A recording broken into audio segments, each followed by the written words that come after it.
வணக்கம். வணக்கம். திருக்குறள் வான் சிறப்பு அதிகாரத்தில் 4வது குறள், மொத்தத்தில் 14வது குறளை தான் இன்றைக்கி நம்ம கேட்க போகிறோம், பார்க்க போகிறோம், படிக்க போகிறோம் விளக்கத்தோடு.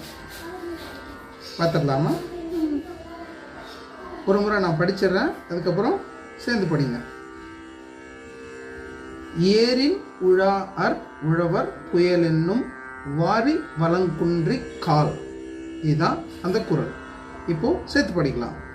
ஏரில் உழாஅர் உழவர் புயலென்னும் வாரி வளங்குன்றி கால்.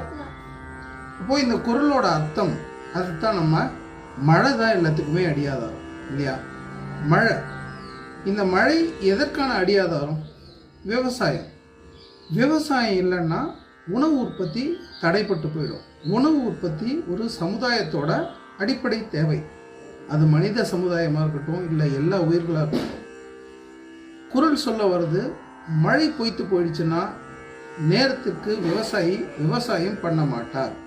விவசாயம் செய்யப்படலை அப்படிங்கும்போது வளம் குன்றி போயிடும்.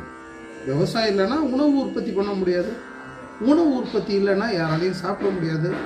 சாப்பிட முடியாத சமுதாயம் வளராது.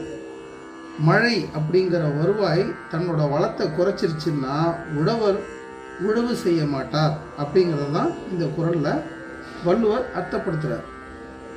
அது இந்த காலத்துக்கு தகுந்த மாதிரி எப்படி சொல்லலாம் அப்படின்னாக்கா, மழை காலத்துக்கு தகுந்த மாதிரி பெய்யணும். காலத்துக்கு தவறி பெய்கிற மழை விவசாயத்துக்கு உதவாது. அப்போது காலம் தவறி பெய்ய போகிற மழையினால் கஷ்டப்பட போகிற முதல் ஆள் உழவர்னா விவசாயம் பண்ணுறவங்க. மழை குன்றி போயிடுச்சு, விவசாயம் பொய்த்து போயிடும்.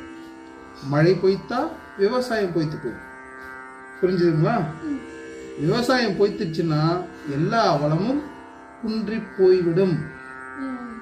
அதான் அர்த்தம். மீண்டும் அடுத்த குறளோட நாங்கள் 2 பேரும் உங்களை சந்திக்கிறோம். அதுவரை விடைபெறுவது நானும் ரதன்யாவும். நன்றி, வணக்கம்.